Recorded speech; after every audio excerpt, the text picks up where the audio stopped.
Frustrated US student. నేనేనండి frustrated US స్టూడెంట్ని. BTech అయిపోయింది, సంవత్సరం ఖాళీగా ఇంట్లో ఉన్నాం, ఏం చేయాలో తెలీదు. అందరు అమెరికా వెళ్తున్నారు, అబ్బా అమెరికా అనుకుంటా వచ్చాను. అమెరికా వచ్చా, ఏం చేయాలో తెలీదు. సిలికాన్ వ్యాలీ, NPU ఉన్నాయి రెండు, మాలాంటి వాళ్ళ కోసమే. వీసాలు ఇచ్చేసారు, వచ్చేసాం ఫ్లైట్ ఎక్కి. ఏం చేయాలో అప్పటికే తెలీదు. ఇక్కడికి వచ్చేసరికి అందరు పొద్దున్నే పాష్గా బ్యాగులు వేసుకోవటం, హుడ్డీలు వేసుకోవటం, షూలు వేసుకోవడం, ఎక్కడికో వెళ్తున్నారు. అబ్బో అందరు కష్టపడిపోతున్నారు అనుకున్నా.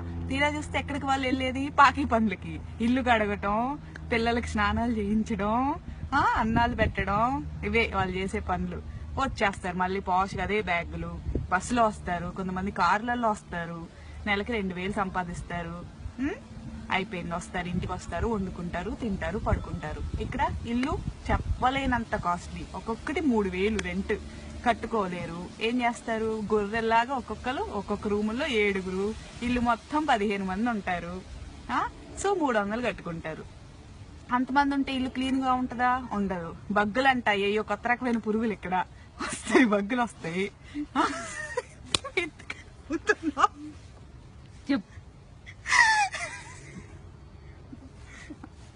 బగ్గులు ఉంటాయి, ఏయో ఎంత పురుగులు, అవి కొడతాయి.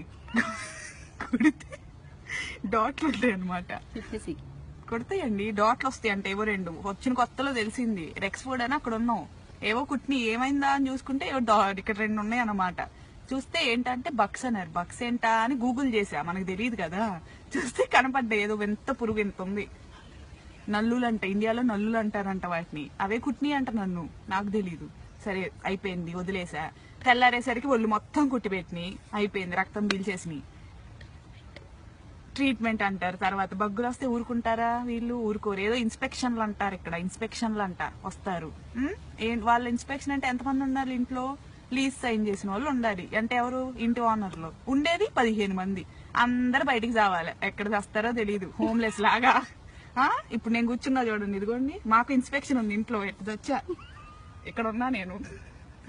దాహం వేస్తుంది, మంచినీళ్ళు ఉండవు, ఆకలి వేస్తుంది, తిండుండదు, కార్డులు ఉండవు, అన్ని రూమ్ లో ఉంటాయి. రూమ్ లో పెట్టి వాళ్ళు లాక్ వేసుకొని వెళ్ళిపోయాడు.